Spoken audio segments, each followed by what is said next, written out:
आजच्या व्हिडिओची सुरुवात मस्त अशा चहाने करूया। आणि बाहेर मस्त पाऊस पडतोय गेले 2-3 दिवस आणि मला वाटतं महाराष्ट्राच्या प्रत्येक कानाकोपऱ्यात हा पाऊस पडतोय छान मस्त थंड असा। आणि मग अशा पावसात तर चहा झालाच पाहिजे ना। तर नमस्कार मंडळी, मी मानसी, तुम्हा सगळ्यांचे एका नवीन व्हिडिओमध्ये खूप खूप स्वागत आहे। तर व्हिडिओची सुरुवात चहाने झाली खरी, पण बरीच पुढे कामं पडली आहेत आणि तीच कामं करता करता मी तुमच्याबरोबर हा व्हिडिओ शेअर करते। व्हिडिओ संपूर्ण नक्की पहा।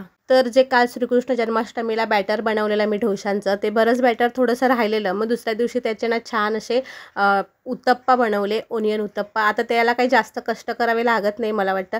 कांदा असा बारीक कापून घेतला आणि तो डोसा आपण पॅनमध्ये घालतो तसा घातला आणि त्याच्यावर कांदा टाकला आणि थोडीशी आपली जो मसाला असतो ना नेहमी आपण घरी वापरतो तो, किंवा मिरची पूड असं टाकून घ्यायचं आणि छान मस्त असे उत्तप्पे होतात। आणि माझं यावर्षीचं पीठ इतकं छान आणि इतकं फ्लफी झालेलं ना, डोसेही फार छान उत्तम असे मऊसूत झालेले, घरी सगळ्यांना आवडले।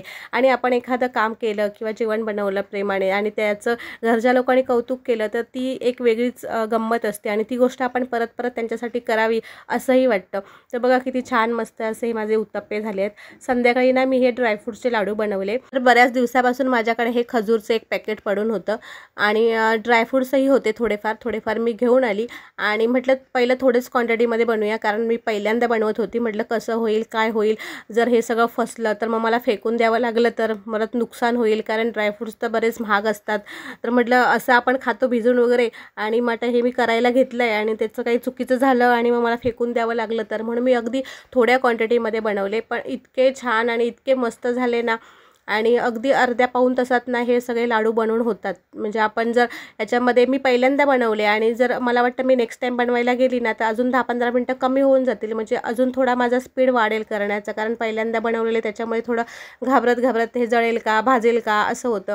ते सगळे ड्रायफ्रूट्स ना मी बारीक पहिले कापून घेतले, त्याच्यानंतर ते सगळे तुपावर छान शॅलो फ्राय करून भाजून घेतले, जास्त पण नाही, हलके हलके रोस्ट केले फक्त। आता ह्या सगळ्या ड्रायफ्रूट्समध्ये ना मी आपले जे चणे असतात ना मुलांना खायला आपण देतो, तर त्याची सालं काढून तेही थोडे टाकले आहेत, कारण असं म्हणतात की त्याच्यामध्ये भरपूर प्रोटीन्स असतात चण्यामध्ये, हाय प्रोटीन असे ते चणे असतात, मुलांना चांगले असतात खाण्यासाठी। तर मी ही सगळी पावडर ना नंतर मिक्सरला लावून घेतलं, ड्रायफ्रूट्स सगळे मिक्सरला लावून बारीक करून घेतले, छान अशी त्याची पावडर बारीक करून घेतली। त्यानंतर मी हे जे खजूर होते ना त्याच्या बिया काढून तेही तुपामध्ये थोडेसे भाजून घेतले, जेणेकरून ते थोडेसे सॉफ्ट होतील असं। आणि नंतर मग तेही मिक्सरला लावून घेतले। त्यानंतर मनुका होते काळे आणि आपले नॉर्मल मनुका, तेही मी मिक्सरला लावले आणि त्याची ना थोडंसं मॉइश्चरायझर त्याच्या मनुकांमध्ये असल्यामुळे ना ते थोडंसं असं नरम झालं आणि मग लाडू बांधायला ना सोपे झाले। आता हे खजूर पण मी मिक्सरला लावला तर तोही नरम झालेला आणि ते मनुकाही नरम झालेले, त्याच्यामुळे लाडू बांधायला अगदी सोपं गेलं मला। एक्स्ट्राचं त्याच्यामध्ये काही वेगळं तूप वगैरे टाकावं लागलं नाही, जेवढं की मी भाजताना तूप वापरलेलं तेवढंच तूप याच्यामध्ये वापरलं आहे, पण त्याचा तुपाचा स्मेलही खूप छान येत होता ह्या सगळ्याला। तर छान असे मस्त लाडू मी वळून घेतले। आता लाडू वळतानाचं मला शूट करायला जमलं नाही, कारण दोन्ही हात माझे भरलेले होते। तर हे बघा एवढे सगळे लाडू तयार झाले मस्त असे। आता हे घरच्या घरी बनवलेले मस्त असे हाय प्रोटीन्स लाडू आहेत।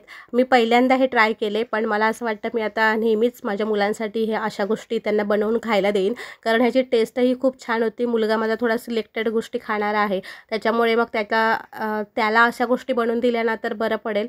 आणि तो नॉनव्हेज वगैरे काही खात नाही, त्याच्यामुळे हे लाडू प्रोटीन्स म्हणून त्याला त्याच्या डाएटमध्ये वापरले तर चांगला त्याला फायदा मिळेल ह्याचा। माझ्या घरी मनी प्लांट आहे, तर ते मी घेऊन आली बेसिकमध्ये आणि छान त्याचे पानं वगैरे धुवून घेतली, कारण पानांवर धूळ बसून ना ती पानं पण खराब होऊन जातात। आपण काय करतो, नुसतं त्या झाडाच्या मुळाशी पाणी टाकतो आणि येतो, आणि ती पानं वगैरे सगळी धूळ बसून ती पिवळी पडतात किंवा मग त्याची शाईन चांगली दिसत नाही, म्हणून मी ते घरात आणलं आणि त्याला छान असं मस्त त्याच्या सगळ्या फांद्या नीट धुवून घेतल्या।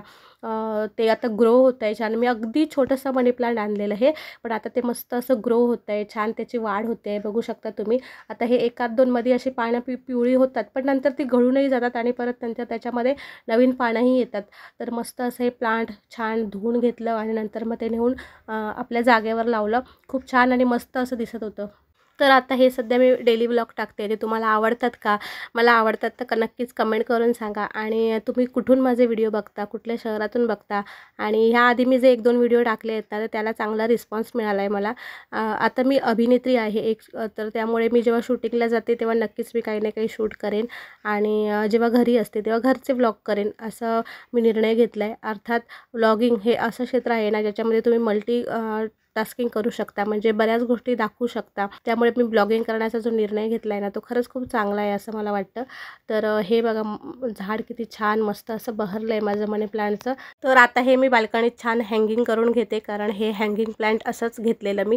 आणि जेव्हा वरती लावते ना तेव्हा खूप छान दिसतं ते, आणि खालून जेव्हा आम्ही बघतो ना, मी 2nd फ्लोअरला राहते, खालून बघतो ना तेव्हा खूप छान वाटतं.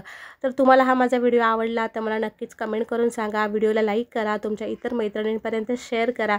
आणि परत उद्या एकदा भेटेन अशाच एका नवीन आणि छानशा व्हिडिओसह. बाय. काळजी घ्या.